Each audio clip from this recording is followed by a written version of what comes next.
इंदोर शहरातील गांधीनगर भागातील सुमिती धाम येथे दिनांक 27 एप्रिल ते 2 मे या कालावधीमध्ये जैन समाजातील 6 दिवसीय पटछाया महोत्सव व जैन समाजाचा महाकुंभ आयोजित करण्यात आला असल्याची माहिती आज पत्रकार परिषदेमध्ये गुरुभक्त मार्गदर्शक न्यायाधीश कैलास चंद चांदीवाल, मुख्य संयोजक आनंद सेठी, संयोजक ललित पाटणी, सहसंयोजक महेंद्र ठोले, सहसंयोजक गीत सेठी यांनी एका परिषदेत दिली।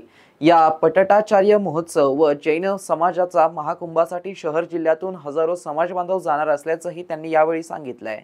दिगंबर जैन समाज का जो महाकुंभ 27 अप्रैल से 2 मई सुमती धाम इंदौर, गोदा स्टेट इंदौर में मनीष सपना गोदा इनकी ओर से आयोजित किया गया है।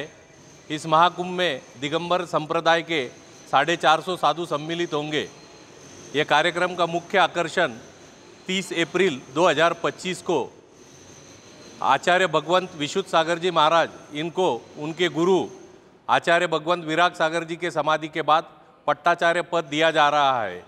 यह पद उनके संघ के 450 साधु के बीच उनको दिया जाएगा। वहाँ पर अनेक आचार्य भगवंत, साधु संत, माताजी और अनेक राजकीय नेता वहाँ पर और जैन समाज के पूरे भारत भर से अनेक श्रावक वहाँ पर उपस्थित रहेंगे। लाखों लोगों की आने की वहाँ पर संभावना है। उस हिसाब से सारी व्यवस्था की गई है। साधु संतों के आहारचर्या की, रुकने की, श्रावकों के आहारचर्या की और रुकने की, और उसके बाद जो पेंडाल में कार्यक्रम होना है वहाँ पर 1 लाख लोग बैठने की व्यवस्था वहाँ एसी पेंडाल की गई है। सभी जो श्रावक वहाँ पर आने वाले हैं उनके भी समुचित भोजन की व्यवस्था की गई है। सारी व्यवस्थाएं पूरी हो चुकी है। अब सिर्फ 27 अप्रैल का इंतज़ार है। आचार्य भगवंत विशुद्ध सागर जी वहाँ पर आज पिछले 4 माह में 2900 किलोमीटर का पैदल प्रवास करके वहाँ पहुँचे हैं। बहुत ही निर्मोही साधु है, विरले साधु है। ऐसे साधु पाकर जैन समाज धन्य हुआ है। उनका एक ही कहना है, जियो और जीने दो। सब दिन एक से नहीं होते और सबके दिन एक से नहीं होते। जो है सो है, ये उनका ब्रीद वाक्य है।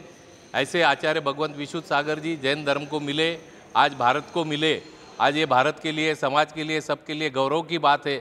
ऐसे साधु संत का विचरण अपने देश में होते रहेगा तो ये देश निश्चित ही ऊंचे मार्ग पे चलेगा। जैन समाज निश्चित ही ऊंचे मार्ग पे चलेगा। बस इतना ही, धन्यवाद। मित्रांनो, ही बातमी तुम्हाला कशी वाटली आमच्या कमेंट बॉक्समध्ये प्रतिक्रियेच्या स्वरूपात नोंदवायला विसरू नका। अशाच बातम्या बघण्यासाठी आणि अपडेट राहण्यासाठी आमच्या YouTube चॅनलला सबस्क्राइब करायला विसरू नका। धन्यवाद।